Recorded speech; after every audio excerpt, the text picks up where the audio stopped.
Hey Paris, how you doing? Okay, so last assignment, after choosing colors for the first two, I couldn't think of what colors to do next and making sure I'll pick colors. Yeah, I want to tell you something. This is something that is real relevant, and I just got done in my last critique right over here to Devin. I was mentioning that, in a real studio setting, you're going to do 40 and 50 type color studies for different compositions. And that's not exaggerating at all. I mean, the color studies process of any design project is very, very detailed.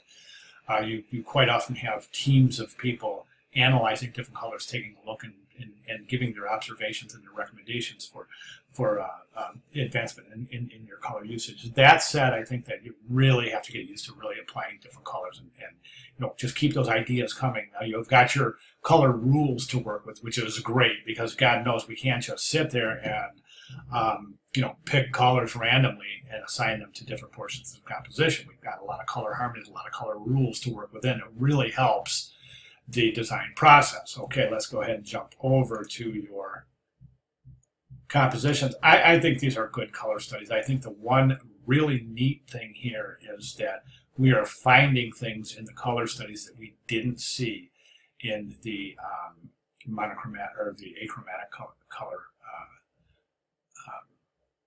compositions.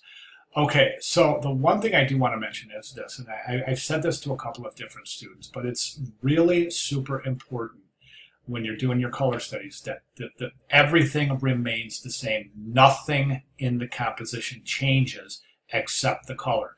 So over here, for example, you don't have the drop shadow here on the trees.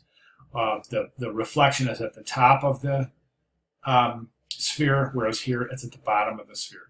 This has a gradient in the background.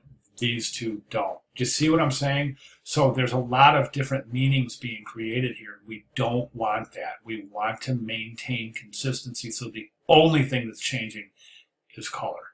Okay, that said, I'm kind of a fan of this warm color scheme.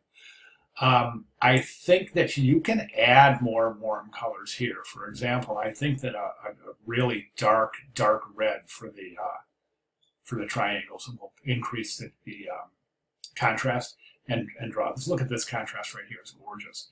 Right here, we're losing contrast in that area, so that area is becoming not as well defined as some of the other areas in the composition. One of the things I was saying about what we can find out once we add color is about things that we might not need in the composition is this. This drop shadow is really it's a little bothersome. It's not working. It's just adding too much form, too much visual attributes to something that should be a simple shape. Do you see what I'm saying? So I would remove that drop shadow from the palm trees. Darken the triangles, and I think that you're good to go in that respect. I think you're good to go. Also, the other thing I would recommend is maybe think about using a solid. I love the pattern for the background, so maybe use just a solid color background instead of that gradient.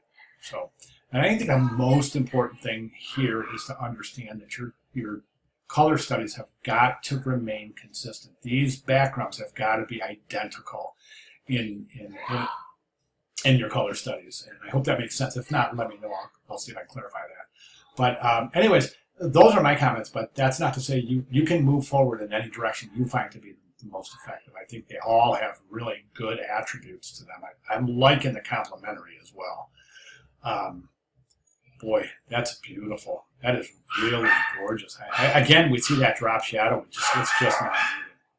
All right, great job. Any questions at all, please feel free to let me know. Thank you.